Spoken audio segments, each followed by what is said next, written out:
Bismillah, walhamdulillah, wassalatu wassalam ala rasulillah, wa ala alihi wa ashabihi wa man ittaba'a hudah, wa ma tawfiqiya illa billah, alayhi tawakkaltu, wa ilayhi unibu amma ba'd. Donc, Inch'Allah, je vais vous exposer rapidement. Donc, on va parler euh, de l'importance du soufisme dans l'interreligieux en 5 points. D'accord? Pourquoi d'abord je parle de ce sujet? Parce que euh, sur Twitter, que je viens de découvrir pour de vrai il y a, on va dire, un an. Jusqu'à présent, je ne savais pas comment ça fonctionne et il y a encore plein de zones d'ombre sur le fonctionnement de Twitter. Je remarque qu'il y a beaucoup de jeunes adultes ash'ari qui sont beaucoup dans l'interreligieux. Bon, en regardant le fil d'actualité donc sur Twitter, je vois qu'il y a un, un compte Twitter donc de chrétiens débatteurs un compte qui s'appelle Apologium et qui dit voilà, après le débat qu'il y a eu avec des Ash'ari, voilà, il y a plusieurs points qui n'ont pas été éclaircis, notamment le fait que Allah Azzawajal, les actes d'Allah Azzawajal ne sont pas de toute éternité. Donc, que les Ash'ari, donc selon lui, la conclusion du débat, c'est que les Ash'ari considèrent que les actions d'Allah Azzawajal ne sont pas de toute éternité, mais qui sont émergentes. D'accord? Pour la seconde question, enfin pour la question qui concerne l'activité de toute éternité, non, Dieu n'exerce pas d'activité de toute éternité. Donc voilà. Émergentes, qui veut dire elles ont un début, quoi. Et elles sont liées aux créatures. Ok. Donc il dit que donc les chrétiens, ça les arrangeait de dire que pour vous, les actes d'Allah Azzawajal ne sont liés qu'aux créatures et ne peuvent pas être sans les créatures. Donc moi, j'ai bondi sur ma chaise. J'ai dit, mais qui a dit ça? J'ai demandé à ce chrétien, qui t'a dit ça? D'où tu tires tes informations? Ils m'ont dit d'un certain Razès, d'accord? Qui est donc un Ash'ari visiblement, anonyme, hein. Je suppose que Razès, c'est pas son vrai nom. On ne sait pas c'est qui. Voilà. Et donc, il y a toute une nébuleuse comme ça de Ash'ari sur les réseaux sociaux qui débattent. Tous, ils ont des pseudonymes. On voit la photo de personne. Et comme on a expliqué dans plusieurs cours, c'est interdit de prendre la science d'une personne inconnue. D'accord? Je sais, ça fait un discours un peu salafo-matérialiste, mais c'est la vérité. Dans tous les moutons des chouyours, ils nous disent un tel, élève d'un tel, Ash'ari, Shafiri, de tel tariqa, on sait qui il est, d'accord? On peut le retrouver, on peut enquêter sur lui, voilà. Chose que bon, ils ne font pas. Ça, c'est la première chose. Donc, et dès que moi, donc, j'ai fait la remarque, j'ai parlé avec le chrétien pour lui dire non, non, j'ai mis un extrait d'une vidéo que j'ai faite. euh, hop, voilà, j'ai mis un extrait d'une vidéo que j'ai faite de Fiqh al-Akbar qui date d'il y a 11 ans, 11 ans, 11 mois en arrière, d'accord, où j'expliquais justement précisément ce point dans le Fiqh al-Akbar où l'imam Abu Hanifa, rahimahullah, radiallahu anhu, nous dit clairement Fi'lullah ghayru makhlouq azali.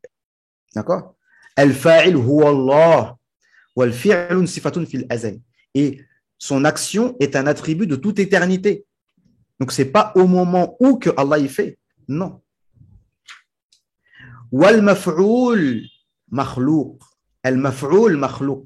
Et celui qui subit l'action, ça c'est créé. Ça c'est très profond. Hein? Wal maf'oul makhlouq. Wa fi'lullah ta'ala ghayru makhlouq. Donc, celui qui subit l'action est créé, mais l'action d'Allah Azzawajal n'est pas créée. Et donc, ça nous rentre dans quoi? Dans le fiel de tête, ce qu'on appelle, euh, ce qu'on appelle, ce qu'on appelle suluhi. En fait, je vais vous dire, euh, tanjizi. Fi'l suluhi tanjizi. Ça veut dire quoi? Ça veut dire, euh, par exemple, par exemple, tu bois de l'eau, voilà, tu bois de l'eau, Et ta soif est partie. Ça s'appelle fi'l euh, suluhi. Le fi'l suluhi, ça veut dire que Allah Azza wa Jal, de toute éternité, est capable d'enlever la soif. Mais Tanjizi, c'est la mise à exécution de cet attribut. Et la mise à exécution de cet attribut est créée. La mise à exécution de cet attribut au moment T, il est créé. Al-maf'oul, makhlouq.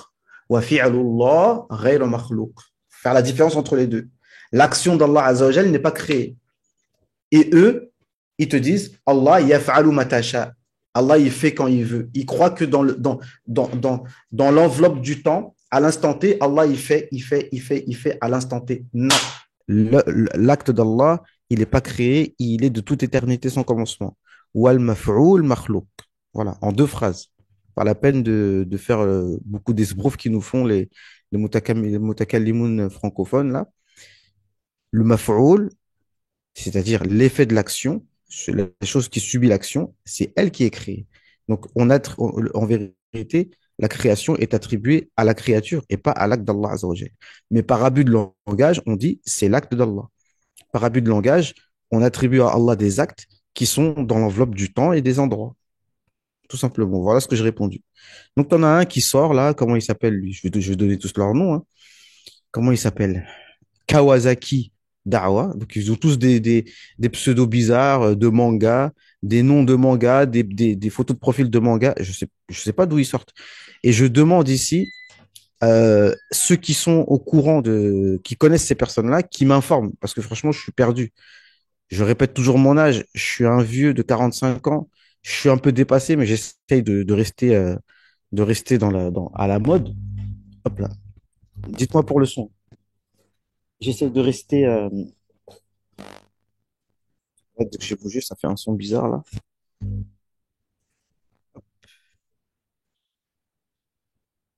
Hop, hop, hop, hop. Le son est OK, parfait. Non, hop, parce que je suis un peu inquiet. OK, bref, on va essayer de ne pas dépasser 10 minutes. Donc là, je vous expliquais le contexte, OK? Et ils me disent quoi donc? Il me dit, toi, Abu Muslim, délaisse le ilm al-kalam, c'est pas fait pour toi, reste dans le tasawwuf. Voilà ce qu'il m'a dit. Donc moi, mon sang, il a fait qu'un tour. J'ai dit, moi, je te donne un conseil, ferme ta bouche et ne viens plus jamais me parler. Voilà ce que j'ai écrit. Tu vois? J'ai répondu direct. C'est vrai que j'aurais pas dû lui répondre. C'est la vérité. J'aurais pas dû. L'erreur que j'ai faite, c'est de lui répondre. D'accord? Parce que mais lui répondre gentiment, ça aurait été une erreur aussi. Parce que les gens, ils confondent être soufi et être une serpillère. Tu vois, enfin, les gens croient que les soufis, c'est des serpillères qui vont pouvoir nous insulter, parce que c'est le mot, de manière hypocritement polie. D'accord? Oh, mais moi, je t'ai rien dit, je t'ai parlé gentiment, nanana. Oui, je me parlais gentiment, prends-moi pour un imbécile. Bref, mais le mieux, c'est que je réponde pas. Voilà. Ça aurait été le mieux à faire. Mais bref, et après, d'autres, ils vont dire oui, regardez, il n'a pas d'edeb, ils s'enfuient d'orgueil, donc ils deviennent eux des chouyours soufis, ils vont m'apprendre à moi le comportement, le edeb. Bon, soit, pourquoi pas. Donc, maintenant, revenons. Donc, il y a eu plusieurs échanges sur Twitter, hein. Ceux qui me suivent sur Twitter, ils pourront peut-être essayer de suivre les conversations. Et donc, en gros, ça m'a fait réfléchir. Et à un moment, à la fin de la dernière chose que je leur ai dite, j'aurais dit, de toute façon, alors, je leur ai demandé déjà où est-ce que vous avez étudié, ils veulent pas me répondre. D'accord? Ils disent, ouais, et même si on est autodidacte, ça fait quoi? Enfin, ils veulent pas répondre, ils veulent pas donner leur généalogie scientifique. Donc, sans généalogie, excuse-moi, tu es un enfant illégitime, excusez-moi du terme. Scientifiquement, je parle, d'accord? Bon. Ou tu es un orphelin de la DAS du monde théologique. Bon. Donc, soit, alors peut-être qu'ils ont appris. Donc, moi, ce que je suis en train de me rendre compte, c'est que on m'a parlé d'un certain, aïe, aïe, aïe, le nom, Faraz Rabbani, qui est machallah, un enseignant qui parle anglais. Et donc, je me rends compte que je pense que ces profils-là, c'est des gens qui ont peut-être appris le ilm al-kalam, l'aqida ash'ariya en français ou en anglais, principalement, et un petit peu d'arabe. Et ça aussi, c'est un autre problème. D'accord? Non. Bref, c'est là, je tâtonne, j'essaye de les connaître. OK? Maintenant, revenons. Donc, et la dernière chose que je leur ai dit, j'aurais dit, moi, je leur ai dit que qui vous a autorisé, vous, à faire des débats? Puisqu'ils me disent, moi, arrête de faire des débats. Parce qu'ils croient que le débat, c'est juste la tchatch. Bon, la tchatch, c'est important, c'est vrai. Mais voilà, quoi. D'accord? Je dis, vous, c'est qui vous a autorisé à faire des débats? Il veut pas répondre. Il dit, ah, moi, je fais plus de débat de toute façon. Et puis voilà, et puis je sais pas ce qu'il me raconte. Et moi, je leur ai dit clairement que celui qui n'a pas de notion dans le soufisme ne pourra pas comprendre le dogme des chrétiens et donc ne pourra pas leur donner des réponses satisfaisantes. Voilà ce que j'ai dit. Donc, il y en a un qui me dit, mais comment ça il n'a pas compris en fait pourquoi j'ai dit ça, il n'a pas vraiment cherché à comprendre. Donc maintenant, je vais le dire. Je vais dire pourquoi le soufisme est important dans, pour discuter avec les chrétiens et dans l'interreligieux en général. Donc, de tête, hein, j'ai fixé 5 points dans ma tête.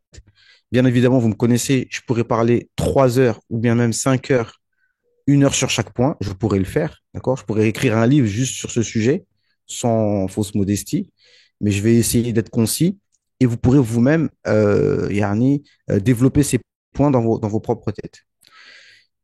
Le premier point dans lequel le soufisme est important dans l'interreligieux, bah, le premier, c'est l'adab. Parce que là, je sors d'un cours à l'instant, encore une fois, avec Cheikh Yousri, où on expliquait donc le livre Manazil al-Sa'irin, d'accord? Le livre que Ibn al-Qayyim aussi a expliqué dans Madarij al-Salikin, ok? Oui, parce que lui aussi, il était soufi de base, fin de parenthèse. Il précisait, là, on est arrivé au chapitre du akhlaq. Et le shir précise bien que le akhlaq, le comportement, c'est la base, c'est le fondement, c'est le cœur du tasawwuf. Il y a une phrase qui dit Man fataka fil adab, fataka fi, yani fataka fi at-tasawwuf. Celui qui te dépasse en comportement te dépasse dans le tasawwuf. في ناس اهتموا من الدين بمظاهر الشرع الشريف، يصلي كويس قوي، يصوم كويس قوي، يقرأ القرآن كويس قوي، لكن يأكل أموال اليتامى ويسيء للمسلمين وبذيء اللسان وحريص على الدنيا وقلبه مليان حقد وحرص وغل وعنده طول أمل، يبقى مسلم لكنه مش صوفي. الصوفي بقى لا، عايز يغسل قلبه، عايز يتخلص من باطن الاسم، كما أنه يتجنب ظاهر الاسم. فيبقى الصوفية دول خلص المسلمين، خلاصة المسلمين هم الصوفية. ليه؟ لأنه يريد أن يكون مسلما مؤمنا محسنا، عايز يجمع كل مقامات الدين، ثم يكون عليم بإيه؟ بفتن الزمان ليتجنبها. Donc vraiment, tout ce qu'on appelle comportement, c'est la première chose dans le tasawwuf. Le cheikh a expliqué que il y a 60 000 textes, 60 000 moutoun de hadith, avec 2 millions de chaînes de transmission. Sur ces 60 000 textes, eh bien, si on regroupe les textes qui parlent de fiqh, eh bien, ça ne dépasse pas les 500 ou 1000 pour être très large. Ibn Hajar al-Asqalani, le Ash'ari, a fait son fameux livre Boulough al-Maram que tout le monde connaît. Je ne sais pas comment on dit en français, mais c'est un livre où il a mis que les hadiths qui parlent de fiqh. OK? Et donc, ça fait 500 ou 1000 sur 60 000. D'accord? Donc, il reste combien? Il reste plus de 50 000 hadiths. Et ces hadiths-là, c'est sur le comportement, la aqidah, etc., etc., etc. Ça, c'est la première chose. Donc, ça, on peut développer beaucoup. Et la première chose qu'on doit dire, parce que être un soufi, c'est se conformer au texte, c'est déjà que les débats en tant que tels, partant de ce principe, ça ne se fait pas. C'est contraire à la sunna. Yani, c'est contraire à la sunna de manière générale. Après, il peut y avoir des exceptions. C'est pas haram de faire des débats, bien entendu. Sinon, nos prédécesseurs ne l'auraient jamais fait. Mais de base, le top, c'est de ne pas faire de débat. D'accord? Car le prophète, sallallahu alayhi wa sallam, nous dit, je promets dans le sens du hadith, astaghfirullah, أنا زعيم ببيت في ربض الجنة لمن ترك المراء وإن كان محقا. Je promets une maison dans les faubourgs du paradis pour celui qui délaisse El Mira. Donc les mots sont précis. El Mira. Le Mira, c'est pas Munazara, c'est pas. D'accord? Le mot Mira, il a un sens précis. Je ne l'ai pas en tête là, mais c'est un mot précis. C'est le Mira qui est interdit, qu'on va traduire par les débats dans la religion. Enfin, les débats, les polémiques en fait. Même si tu sais que tu as raison, même si tu sais que tu as raison, tu délaisses. Ça, c'est du comportement. Parce que la shahwa, la passion, l'envie d'avoir raison, ça, c'est pas quelque chose. C'est quelqu'un qui est éduqué spirituellement n'a pas cela. Avoir envie d'avoir raison à tout prix. D'accord? Donc, le adab. Donc, le adab, c'est de ne pas répondre aux ignorants. Quand on dit ignorants, c'est-à-dire les gens impolis, qui se moquent, etc., comme la plupart des chrétiens qui débattent. Ce sont des gens, en vérité, qui sont impolis, qui sont impudiques, qui sont vulgaires. D'accord? Donc, déjà, normalement, on ne doit même pas parler avec ces personnes-là. D'accord? Mais si un échange doit se faire, ça doit être un échange vraiment amical, j'ai envie de dire. D'accord? Comme c'est dans le Coran, comme les discussions qu'il y a entre le prophète sallam et des chrétiens, et notamment les gens de Najran, d'accord? Où justement, ça va m'emmener au deuxième point. Il y a ce fameux verset, il y a Ahl al-Kitab, ta'alaw ila kalimatin sawa. Ô vous, les gens du livre, venez à une parole commune entre nous et vous. Allah na'budu illallah. Et cette parole commune, c'est qu'on n'adore que Allah. Et on ne se prend pas les uns les autres comme des divinités en dehors d'Allah subhanahu wa ta'ala. OK? Et ce verset-là, je viens de le vérifier, je viens de regarder à l'instant.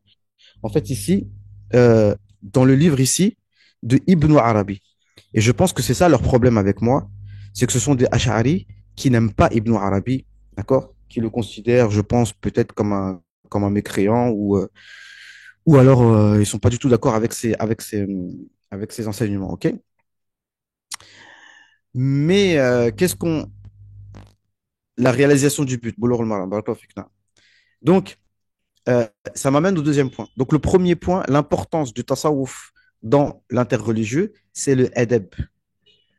Parce que de toute façon, le adab, c'est la meilleure chose par laquelle, eh bien, on va convaincre les gens, si vous préférez, ou on va aider les gens à rentrer dans le deal. Après, vous allez me dire, oui, mais toi, tu n'as pas d'adab, des fois, tu parles de manière virulente. Je vous dis oui, c'est vrai. Parce que mon erreur, c'est de répondre à certaines personnes qui ne méritent pas de réponse. Mais par contre, si je leur parle, je ne peux pas me permettre de leur parler gentiment. Il y a des personnes, je ne peux pas me permettre de leur parler gentiment. Mais il y en a, ils ne méritent pas qu'on leur parle. Il y en a, mes paroles virulentes sont vis-à-vis d'une certaine personne qui, eux, c'est comme ça qu'il faut leur parler, pas autrement. D'accord? Parce que sinon, ça veut dire que je suis un himar. OK? Maintenant, le deuxième point. Le deuxième point, c'est que le tasawwuf, il est mohammedo-centré, comme je le dis souvent. Et mohammedo-centré. Le soufisme, pour ceux qui veulent, tous les soufis qui m'écoutent seront d'accord pour dire que le fondement du tasawwuf est basé sur la connaissance profonde et intérieure du prophète alayhi salam.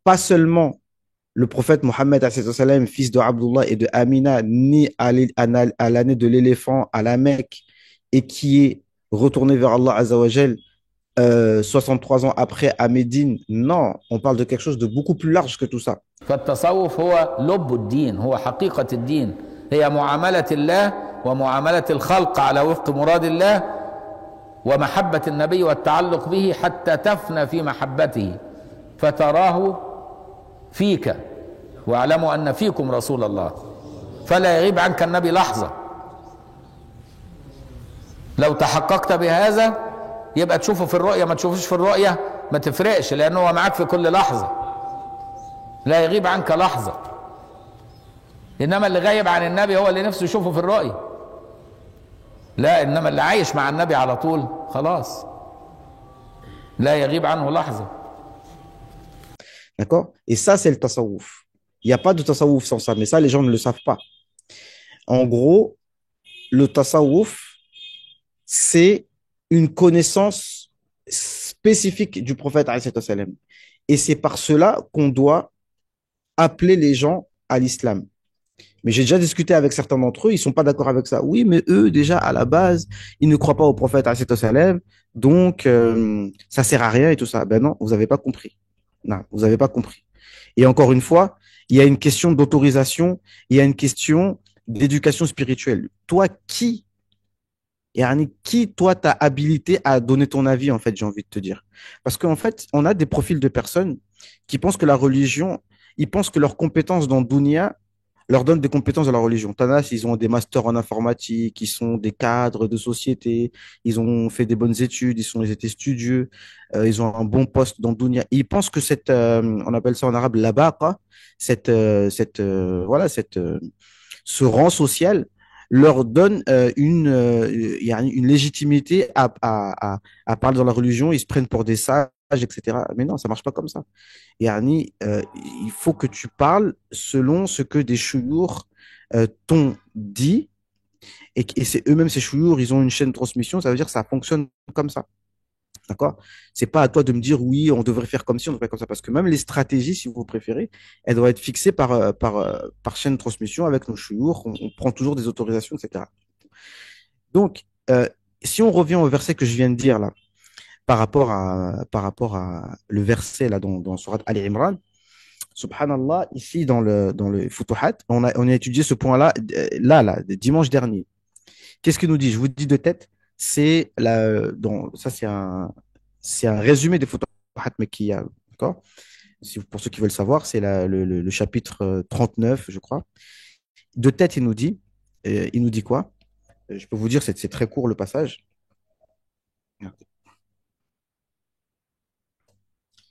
Ya Rab, que je dépasse pas 30 minutes.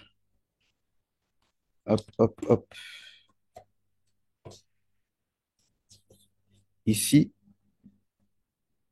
ok, on y est.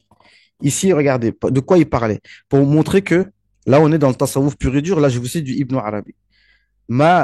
Ici, il nous dit, Cheikh Ibn Arabi, radiallahu anhu, Allah Azza wa Jal nous a demandé de lui demander de l'aide pour qu'on l'adore. Iyyaka na'budu wa iyyaka nasta'in. Ça veut dire, on demande à Allah, a'inni ala dhikrika wa shukrika wa husni. Oh Allah, aide-nous à t'adorer correctement. Pourquoi? Parce que pour pas que les personnes pensent que elles adorent Allah Azza wa Jal par eux-mêmes. D'accord? Parce qu'elles, mashallah, elles sont pieuses et de elles-mêmes, elles peuvent adorer Allah Azza wa Jal. Pour que l'être humain soit conscient de sa faiblesse. OK? لأنهم يزاحمون الحق تعالى فيدعون القوة. Donc, il ne faut pas prétendre être fort, etc. Pareil, dans les débats et le tasawwuf t'apprend que tu ne fais rien par toi-même. Il faut pas penser que avec ta propre intelligence, etc., tu peux faire les choses. Bon. Bref, ici, il nous dit que كما وقع للطائفة من قوم عيسى عليه السلام. Comme il est arrivé à un groupe parmi les suiveurs de Isa alayhi salam qui ont pris Isa alayhi salam comme divinité. Pourquoi? Oui, parce que, et ça va me ramener au troisième point, par rapport aux chrétiens. Non. Et les chrétiens, ils ont dit, Mohammed alayhi salam veut qu'on l'adore lui comme nous adorons Isa alayhi salam. Voilà ce qu'ils ont dit. Et ce verset a été révélé. Qul ya ahlal kitab, ta'alaw ila kalimatin sawa. Donc, sur le verset Ali Imran, verset 64. Donc, et ce passage-là, c'était après ce verset 64-là, il était après un débat entre le prophète alayhi salam, et les chrétiens de Najran. Donc, ils lui ont posé la question, Ya Muhammad, alayhi salam, montre-nous une personne qui est née sans père. Parce que nous, on dit qu'il est le fils d'Allah Azza wa Jal, il est né sans père. Et le prophète alayhi salam, il a répondu comment? Est-ce qu'il a répondu de lui-même? Non, il a dit, attendez, je vais vous répondre. Et la révélation, elle est venue. Inna mathala Isa inda Allahi ka mathali Adam. خلقه من تراب ثم قال له كن فيكون الحق من ربك فلا تكن من الممترين. Donc, la réponse a été donnée directement du Coran, yani du ciel. D'accord? Est-ce qu'ils ont cru? Est-ce qu'ils ont reconnu? Non. Donc, d'accord, donc il faut bien comprendre. Et dans le Coran, Allah Azza wa Jalla nous dit "Wala in atayta alladhina utul kitaba bi kulli ayatin ma tabi'u qiblatak." Si tu donnes aux chrétiens toutes les preuves, ils ne suivront pas ta qibla. Mais ceux qui vont suivre, c'est seulement ceux justement qui ont pas d'orgueil. D'accord? Tout est dans le Coran. Ceux justement les chrétiens qui ont un certain tasawwuf. Mais on va arriver ça, sur ce deuxième point-là. Donc, ce deuxième point, c'est être mohammédocentré. Pourquoi je dis ça? Continuons le verset. Je dis, OK, vous voulez pas croire? OK, maintenant, ce qu'on va faire, on va faire le mubahala. C'est-à-dire, on va se maudire réciproquement. Ramenez vos enfants, vos filles, vos femmes, et on appelle la malédiction d'Allah Azza wa Jal sur le menteur. Et donc, il a ramené Sayyidina Ali, il a ramené Sayyidina Fatima, il a ramené donc ses filles, son cousin, ces gens de sa maison, il a ramené lui-même. Donc là, en fait, on a justement le mohammedocentrisme et le ahlul baytocentrisme. Parce qu'il a ramené lui-même, il a ramené les gens de sa maison. Et qu'est-ce qu'ils ont dit? Ils ont dit, ah, l'un d'entre eux, un sage parmi eux, il a dit, ah, vous savez très bien qu'il est véridique. Donc, si maintenant on accepte de faire cette malédiction réciproque, on est mort. Donc, ça veut dire que si nous, on veut convaincre les gens de la vérité de l'islam, eh bien, il faut leur faire connaître le prophète alayhi salam. Et parce que ça va couper à tous les arguments du monde. Aujourd'hui encore, le Cheikh en a parlé. Il faut savoir que dans la sourate Nisa, je ne pourrais pas vous dire le verset ici, Layyan bi al-sinatihim wa ta'anan fi din. Allahu Akbar. Le verset dans Surat Baqarah. Vous savez quoi? C'est le premier verset dans le Coran qui interpelle les croyants. Et ce premier verset dans le Coran qui interpelle les croyants, vous savez, il nous appelle à quoi? Il nous appelle à avoir le adab envers un Nabi alayhi salam. Allahu Akbar. Le premier verset dans le Coran, dans Surat Baqarah, qui interpelle les croyants, les appelle à avoir du adab envers le prophète alayhi salam. Et nous explique que le din, c'est un Nabi alayhi salam. Layyan bi al-sinatihim wa ta'anan fi din. Ils tournent leur langue et ils critiquent la religion. Ici, la religion, il s'agit du prophète alayhi salam. Donc, ad-din, la religion de l'islam, c'est quoi? C'est le prophète Mohammed alayhi salam. Le Coran, c'est quoi? C'est le prophète alayhi salam. Et le prophète alayhi salam, c'est le Coran.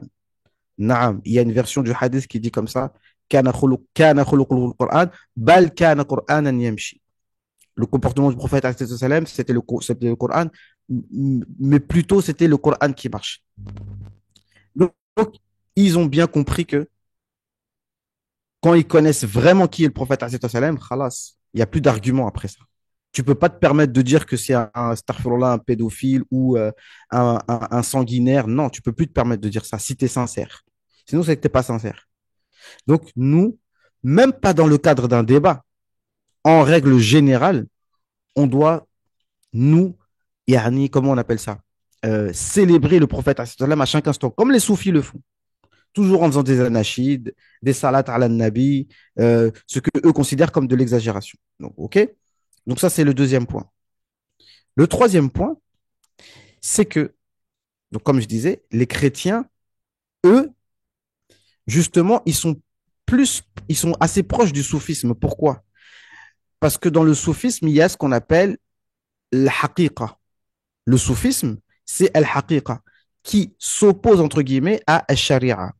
C'est-à-dire qu'on a la vérité des choses et ensuite on a les choses dans le monde des causes. J'en parle souvent de ça. Et Sayyidina Isa alayhi salam, lui-même, arrivé dans le monde, il est arrivé dans le monde par le haqiqa. Il est né sans père. À notre connaissance, on ne connaît pas. D'accord? À part Sayyidina Adam alayhi salam, on ne connaît pas un être humain. Il y en a peut-être d'autres, mais on n'en connaît pas d'autres, qui est né sans père, c'est-à-dire une femme qui a enfanté un enfant sans avoir, sans avoir eu de rapport avec un homme. On ne connaît pas. Et Sayyidina Isa alayhi salam, on l'appelle kalimatuhu. On l'appelle la parole d'Allah Azzawajal. La parole d'Allah Azzawajal, ça veut dire quoi? Ça veut dire kun fayakun. Donc les chrétiens, il y a plus ce côté-là qui prédomine dans leur dogme. C'est la raison pour laquelle ils prennent Sayyidina Isa comme divinité. Parce que eux, le problème, c'est qu'ils n'ont pas réussi à faire le distinguo entre al-haqiqa ou al-sharia. Mais comment quelqu'un qui ne connaît pas le soufisme va pouvoir, euh, euh, euh, maîtriser ce sujet de haqiqa ou sharia? Et dans les salat al-nabi qu'on a lu, je crois, de tête, enfin, ce qu'on dit du prophète, c'est que jama'a bain al-haqiqa wa sharia bi aysari tariqa. Le prophète a combiné les deux notions de haqiqa ou sharia de la manière la plus douce, la plus légère et la plus facile. D'accord? Et parce que sinon, bah, on aurait adoré le prophète aussi. Parce que, parce que, en fait, ce qu'il faut faire comprendre aux chrétiens, là, donc, le troisième point, c'est que les chrétiens sont plus proches de haqiqa. Haqiqa, ça veut dire quoi? Ça veut dire la vérité des choses. Ça veut dire de se, de se, de mettre de côté les causes et de parler de la vérité des choses. D'accord? Al-haqiqa. Et donc, si tu regardes al-haqiqa, Isa alayhi salam, il est né sans père. D'accord? Et donc, ils vont se dire, bah, donc, son père, c'est qui? Ben, son père, c'est Allah. Voilà ce qu'ils vont dire. Donc, c'est que Allah, donc ils disent Dieu le Père. D'accord? Et Isa, c'est le Fils. Et puis, il y a le Saint-Esprit. D'accord? Donc, tout ça, là, ils vont te parler de ça. Il y a eu donc le débat, j'ai suivi, mais vraiment quelques minutes, quoi. D'accord? Mais ils te disent donc les hypostases, métastases, ou je sais pas quoi, là, euh, que c'est trois entités, etc. Mais il faut comprendre que eux, en fait, c'est des choses, en fait, tout simplement pour faire court, ils n'ont pas su faire la différence entre at-tajalli ou al-mutajalla, c'est-à-dire la manifestation des attributs d'Allah Azzawajal, qui, elle, est créée, et celui qui est manifesté, qui n'est pas créé. D'accord? Comme Sayyidina Isa, il leur dit, celui qui m'a vu a vu le Père. Mais quelqu'un qui ne connaît pas le tasawwuf ne peut pas comprendre cette phrase. Quand Sayyidina Isa dit, celui qui m'a vu a vu le Père, quelqu'un qui ne connaît pas le tasawwuf ne peut pas comprendre cette phrase. Et moi, je vais vous dire une chose. Il y a dans le Coran la même chose. Et si ce n'était pas un verset du Coran, bah, on aurait dit c'est du kufr. C'est-à-dire que si un pieux, un wali, un soufi dirait cette phrase qui est dans le Coran, ces phrases qui sont dans le Coran, eh bien, on dirait que tu as fait du shirk. Parce que Allah Azza wa Jal dit Inna alladhina yubayi'unaka innama yubayi'una Allah. Ceux qui te font le pacte d'allégeance, donc c'est Surat Fath, verset 10 ou verset 9, ceux qui te font le pacte d'allégeance à toi et à Mohammed, eh ben, ils le font à Allah. C'est-à-dire que tu fais un pacte d'allégeance avec Allah. Donc, c'est la même chose dans le texte, d'accord? Que celui qui fait, en gros, et le verset nous dit, Yadullah fawqa aydihim. La main d'Allah est au-dessus de leurs mains. Donc, toi, tu serres la main au prophète, salam, et c'est comme si tu serrais la main à Allah, Azzawajal, dans le texte. L'autre verset qui nous dit, celui qui obéit au messager, il a obéi à Allah. Et ben, c'est le même principe. Sauf que nous, on fait la différence. Ça ne veut pas dire que le messager d'Allah, il est Allah. D'accord? Ce n'est jamais arrivé qu'un musulman croit cela. Et c'est ça le problème des chrétiens. Mais il faut leur faire comprendre cela. Et le verset qui nous dit Naam. Et le verset qui nous dit Wama ramaita id ramaita walakin Allah rama. Ce n'est pas toi qui as jeté lorsqu'Allah a jeté, mais c'est Allah qui a jeté.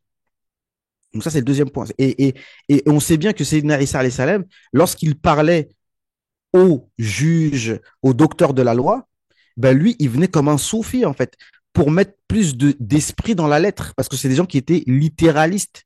Et donc, il venait leur mettre un peu de profondeur dans leur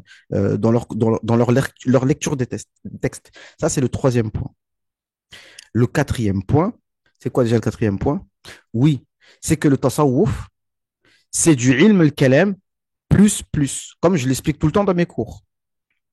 C'est-à-dire que, et encore une fois, j'étais lundi soir à un cours, masha'Allah, de fiqh du shir Abdulaziz Shahawi, masha'Allah, qui est un shir de tariqa et le plus grand shir shafi'i d'Égypte et voire du monde, vraiment, et un des plus grands shirs dans les qira'at, masha'Allah, impressionnant, Allah est barik. Et c'était le premier cours et il nous faisait justement cette fameuse introduction. Donc là, donc le quatrième point ici, c'est de dire que le tasawwuf, tout soufi est un savant de ilm al-kalam. C'est obligatoire. Croire le contraire, c'est mal comprendre. Donc celui qui m'a dit reste dans le tasawwuf et laisse ilm al-kalam, c'est qu'il n'a rien compris. D'accord? Et le shir nous a dit, ça m'a marqué ce qu'il a dit, en plus de ce que je vous dis d'habitude, c'est qu'il a dit les gens pensent que les soufis, c'est des derwiches.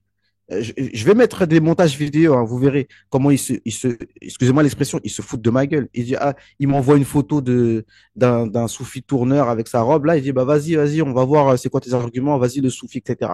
Il commence à se foutre de moi, en fait. Donc, les gens croient que les soufis, c'est des idiots, d'accord? C'est un Shir Shafi'i qui parle. Hein. Je sais ce que vous avez à l'esprit, la parole de l'imam Shafi'i. On y vient. Il croit que les soufis, c'est des idiots qui comprennent rien du tout, des illuminés. Non. Le soufisme, la science du soufisme, c'est la science la plus compliquée, la plus technique. Parce qu'il y a du ilm al-kalam, mais en plus, c'est-à-dire que là, tu plonges dans les profondeurs des sens, mais sans négliger les sens apparents qu'il y a dans les mots. Mais après, une fois que tu as compris les mots, là, tu plonges encore dans l'intérieur. Je crois que c'est l'imam Ali qui a dit, et c'est connu, tout verset, il a un zahir et un batin. Il a un apparent et un caché. Et il a un matelas. Et il a une piste de décollage, comme ça, on va dire. Chaque verset. C'est l'imam Ali, il l'a dit clairement. C'est-à-dire que chaque verset, il a dit, si je pourrais remplir, en fait, toute une cargaison sur un chameau, juste en expliquant la sourate al-Baqarah, la sourate, pardon, Fatiha. Je pourrais vous dire, je pourrais vous écrire une encyclopédie juste sur la sourate Fatiha. Même sur le point du Bismillah. Naam. Et c'est ça qu'il a dit l'imam Ali. Al-ilmu nuqta katharaha al-jahilun. D'accord, ça revient. On est dans ce sujet. Quatrièmement, le soufisme, c'est du ilm al-kalam plus un ilm où le ilm al-kalam n'a plus pied. C'est-à-dire que là, on rentre dans le discours de l'âme. Et quand on parle du discours de l'âme, c'est pas le discours de la raison. Il y a trois choses. La aqidah, c'est la raison, le cerveau. OK? Très bien. L'islam, c'est les gestes apparents. Très bien. Mais l'ihsan, c'est plus le aql. Le aql, oui, on prend en considération, mais ce qui s'adresse à l'âme, ce n'est pas ce qui s'adresse au cerveau. Il faut faire la différence entre le fait de dire que tu t'adresses au cerveau de quelqu'un et tu t'adresses à l'âme de quelqu'un. Et donc le tasawwuf s'adresse à l'âme, il ne s'adresse pas au cerveau. Le cerveau, comme il a dit Ibn Atallah al-Iskandari, celui qui cherche Allah Azzawajal par les preuves, la preuve de l'existence d'Allah Azzawajal, etc. Donc ça veut dire que quand tu as besoin de preuves pour la conscience d'Allah, et normalement, dans ton âme, tu sais qu'Allah, il existe. D'accord? Mais ça, tu ne peux pas le prouver à quelqu'un avec ton âme. Donc, pour polémiquer avec quelqu'un, tu vas polémiquer avec les arguments logiques du cerveau. Mais on sait tous que les gens n'adhèrent pas à un dogme en se basant 100% sur leur cerveau. Ça vient de l'âme. C'est-à-dire que tu as eu un bon comportement avec lui, tu lui as fait un cadeau, tu lui as fait un sourire, et puis la personne, elle est convaincue. D'accord? Bon, et ben c'est ça le tasawwuf. Et donc, c'est des choses que ces gens n'ont pas l'air de vouloir comprendre. D'accord? C'est que ça s'adresse à l'âme, tout simplement. D'accord? Je voulais dire, tac, tac, naam. Donc, c'est ça, en fait. D'accord? Le soufisme, il s'adresse à l'âme. Et encore une fois,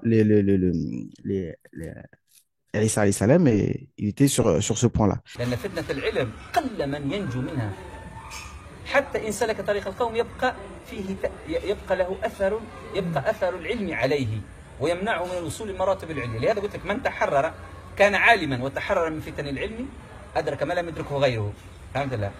سيدي هل يعني سامحني عليك نعم هل يجوز أن يعني أن نقر على أنه يجب الولوج من الباب الأول لماذا؟ نعم يعني في الظاهر أن الناس طمست أفئدتها فعلى الأقل يلجون من باب ملموس. نحن المقصود أن نحن نريد أن نحفظ الأدب مع الحضرة. نعم. لا نستطيع أن نتحكم ونقول لا بد لها. طريق الله ما فيه لابد ولا بد. الطريق الله فيه محض منة سبقتها خدمة كما قال سيدنا الشيخ. فضل إلهي لا نستطيع أن نقيده. والدليل على ذلك أن النبي صلى الله عليه وسلم ليس لا نقول ليس بعالم، ليس بسالك للعلم على منهجنا نحن. نعم. ولهذا ذم علم الكلام وفواتحه في زمن الصحابة بين الخوف والقدر وكذا، وقال هي أول بدعة.